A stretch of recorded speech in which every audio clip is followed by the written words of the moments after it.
So I'm so excited about the Olympics. I feel like them incorporating slow fashion into their opening ceremony uniforms says a lot about like what their symbolism is, like what they want to value. And like Ralph Lauren has become seen as more like Americana, especially with the obsession with Ralph Lauren Christmas and the Ralph Lauren menswear, and like it's Ralph Lauren everywhere recently. So this just kind of makes sense to represent the United States, unfortunately. Like, do I personally support Ralph Lauren? No.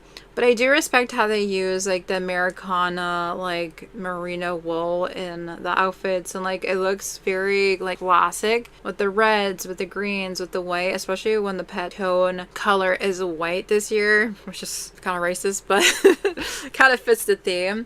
But I do love to know like craftsmanship details, like so who made the uniforms? Who crafted this? Who tailored it? How was the process actually like for Ralph Lauren, for the Olympic team? Like, I just want to know the intricacies of it, because it's really important and it does send a message, but it's like a basic message for now. Ethos really broke down the details of the opening ceremony quote unquote uniform. It's just we do need more details, because yeah, you can say they used traditional fibers and tailoring and had little symbols of like flags and like they had the Olympic rings on there, but like what does that actually really mean? And if they use like the knit materials, like where do they like specifically get the American merino wool? Like they must have worked with some farmer or some producer of it, which can be like a complex thing because that's becoming a lost art form. But I think it's super cool again that there was so much like symbolism and beauty through clothing in the opening ceremony.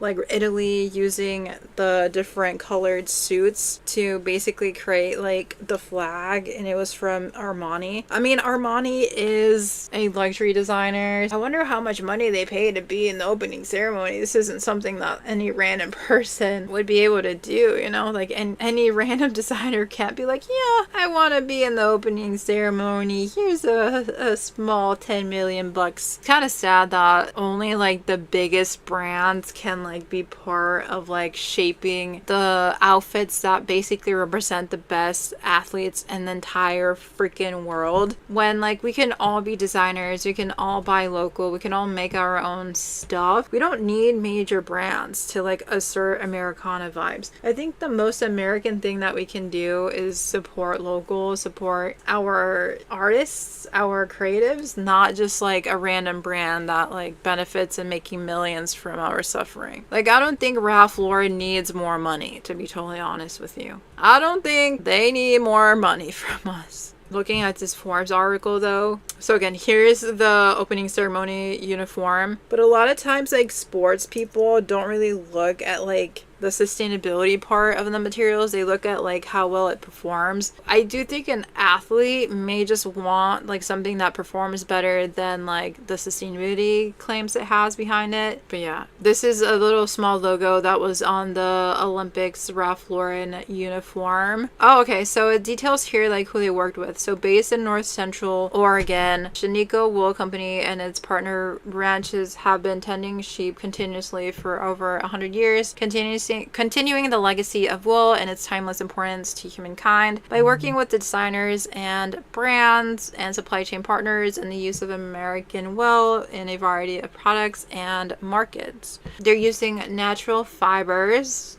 and the majority of the garments were designed for athletic performance have usually included synthetic fibers for durability, functionality, and elasticity. Usually they have to have like a more polyester based like material. Like, we need innovation in the fashion industry to keep away sweat, but like most of it's like plastic based, and that slicks it away, but like is really harmful for the environment. I wonder what the right balance would be. I don't really know much about like plastic and athletic wear, but it must not be fun to have a lot of like fossil fuel made materials in your skin, on your skin.